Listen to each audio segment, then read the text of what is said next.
My name's Berty, and I have I basically stopped eating dead animals about 7 years ago, and sort of where I am today is kind of like, this is where I'm at within that journey. And basically, so the title of the talk is called The Power of Food and the Power of the Universe. So some of you might be thinking, what the fuck is he on about? Why the hell has he said universe, you dickhead? Bear with me, but what I mean is that basically we're all made of atoms, and we are, well, scientists say that we're all made of atoms, and our universe, this universe, is also made of atoms. So basically what that means is we are both inside the universe and part of the universe at the same time. Does that make sense to anyone, to everyone? So what that means is because we are part of the universe as well as being inside of the universe, we have an effect on the universe. There is no ifs, no buts. Basically, all of you guys are butterflies. Okay, so tonight, who is a vegetarian? Could you raise your hand if you're a vegetarian? Cool. Who is a meat eater tonight? Cool. And who is a vegan tonight? Almost. Okay, cool. That's cool. Passionate love affair with cheese. Oh, okay. That'll be the casomorphines that are actually a morphine-like could be, yeah. Anyway, yeah, it is. There's lots of science behind the casomorphines that are in cheese, but it is addictive, and I used to be addicted to cheese as well. It is hard to give up. At the beginning of this talk, I want to let you guys know that I grew up eating meat, and I used to think that vegetarians and vegans were weird. So if anything I say tonight you feel offended by, remember that I used to be you, so I'm not saying anything to sort of offend you or upset you. I'm just trying to say, or I'm expressing my reality on things. So basically, our food choices affect massive things, and what they affect is they affect animal welfare, they affect our environment, and they affect human health. And basically, I see veganism as an awesome positive within all of those, because when you start eating vegan and living vegan, you automatically affect those three areas. And it's actually really easy. I used to think it was complicated, it was hard, it was stressful, but it's not at all. It's really easy. I'm quite a lazy person, I'm a lazy cook, and it's really easy. It's basically really easy. And basically, I haven't sort of just stumbled across this idea of being vegan. It hasn't sort of happened overnight. Basically, I saw this about a week ago, and then I've added to it sort of a few of the things. But what we have is, when you eat meat and animal products, what you're contributing to is cruelty and suffering, deforestation of the Amazon rainforest. Is it ethical to eat animals? Animal rights, should they have a right? Speciesism, thinking that humans are better than animals or non-human animals.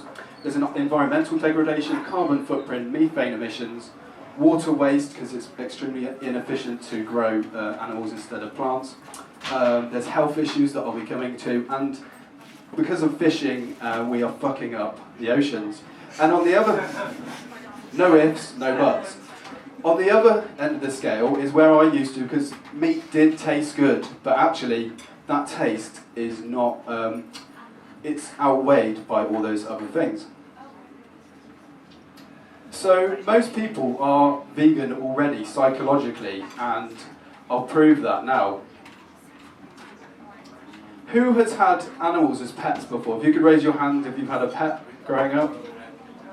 That's cool. Okay. Who, like me, has felt sad or unhappy emotions when a pet has been hurt or passed away or died? Of those people who had pets like me, who could kill that pet before it died and eat it? No. So that's what this talk is about, is reconnecting everybody with their real feelings, because veganism isn't a weird concept, it's actually just reconnecting people with their true feelings. And again, this is another illustration version of it, because You know, I used to love my dog and my cats. I used to like be nice to them, but then I go home and eat bacon. So basically, I just make up, like, it's like rolling a dice. I choose you over you. It doesn't make sense. This guy is called Vegan Sidekick, and what he does is he has hundreds of memes, basically. There's a book that I brought along. You're welcome to look at that, or even borrow it from me whenever you like. But basically, yeah, it's kind of like showing us the reality of where we're at that time. So I was saying about how food choices affect animal welfare. And every year, every day, every year, billions of animals are dying unnecessarily. And one of the hard ones is that cow's milk is for cows, not for humans. And the dairy industry, the practice is that they rape cows. And it's quite a strong word and a topic to bring up. But basically, if we talk about animals in the sense that they give birth, they have hearts, they have lungs, like all other humans, like we do, if we refer to their organs and stuff like we do humans, then we have to use terms like rape, because animals are forced to be pregnant to produce milk and to produce calves. And where there's no.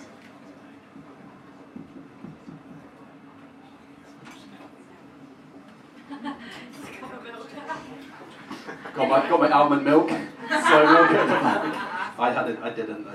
It's just water. But basically the term rape, in the animal farming and dairy industry, there is a rack that the cow gets put onto before they're raped, and it's called the rape rack. So it's not just some term that has been used to scaremonger people. They force animals to have sex for their products, to eat them and stuff. So, you know, this talk isn't about making you feel unhappy, uneasy. It's about reconnecting you with your true feelings. And here we have an example. So it's not kind of like, this is in, oh shit, I should have said, basically, there are two graphic images, or semi-graphic images. One of them I will warn you guys before. But basically, this is a factory farm in Wiltshire to show you that it's going on right now. It's local, you know, Wiltshire's not that far away. It's not some dreamland. This is some crazy stuff that's happening now. Okay, so the next one, if you don't like graphic images, look away.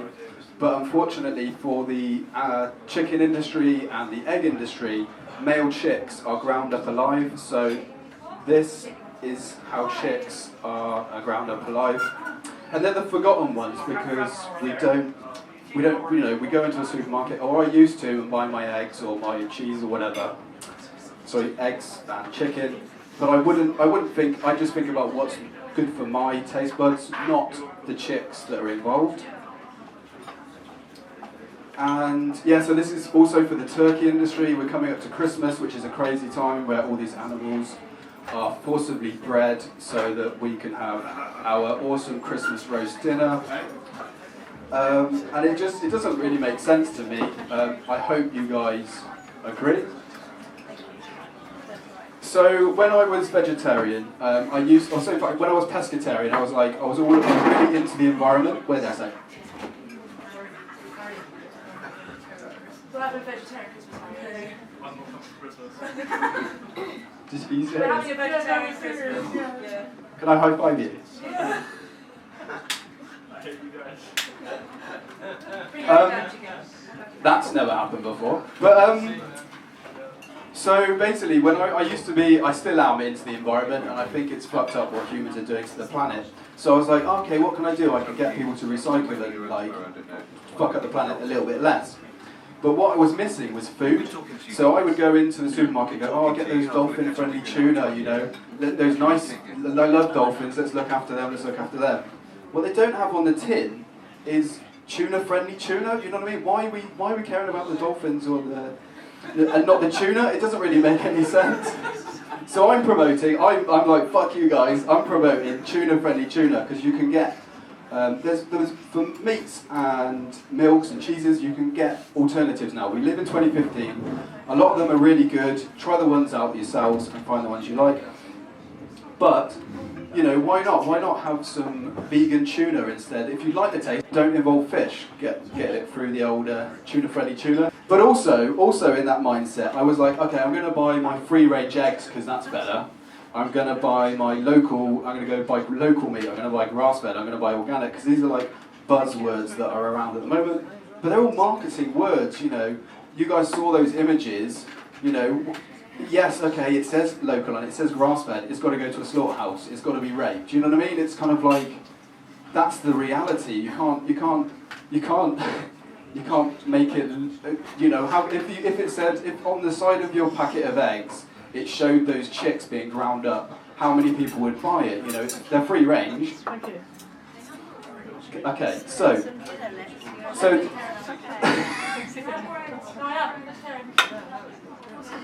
Next year. Wow. Next year. No, I'll get to. Yeah, definitely. It's all about stepping stones. I'll get to that slide, but that's actually awesome that you're saying that. Okay, so our food choices affect the environment, like the scales that I was showing you. And basically, there's an amazing film out there. I'm gonna like list a few of these the environmental impacts that animal agriculture is having on the planet. But if for everyone else, in your own time, go to cowspiracy.com. I've got a DVD. I'll lend it to you as well. And anyone, I don't know half the people here, but I'll lend it to them. I think it's on Netflix. It's also on Netflix. That's a really good point. An interesting point that is made in that film is that you can't call yourself an environmentalist and eat meat. It just doesn't really work. Okay, so why is a vegan diet better for the environment? It takes less land to feed animals on a vegan. It takes less land to feed humans on a vegan diet. It takes less water. Causes less CO2, methane, and nitrous oxide. Like I was saying about the crazy stuff about the fish. You got these crazy trawler nets that go through the seas, pull out all these dolphins, turtles, everything else, pull out the tuna, and then and then save the dolphins, kill the tuna. But serious, Berty. Trawler net fishing is crazy. You know, you have these massive nets to pull out what humans want. You know, what the buzz. If it's shark fin, it's shark fin that week, and it's crazy. Basically, I'm giving you a little snippet today, but basically on my website is all this information, other links to more impressive and more better speakers than me. There's a health section, there's an environmental section, there's an animal welfare, and it's free as well. I don't get any money for it, but that is, in case I fuck up today, you can just go, he messed up, but there was something in there that he said worked. You can go to my website whenever you like and top up on what you know. You can also contact me in any way possible because I have the time to help people who want to be helped. So feel free to do that. I'm not an aggressive, in-your-face dude. Anyway, so back to the talk. And so I'm inspired by athletes. There's something about athletes achieving great feats. There's something about, you know, pushing yourself as a human to crazy, amazing things. And these are all inspirational vegan athletes. And there's a huge amount of vegan athletes who are competing and achieving and winning. So this guy is Patrick Vermeulen. He's about my height and he's really humble and really cool.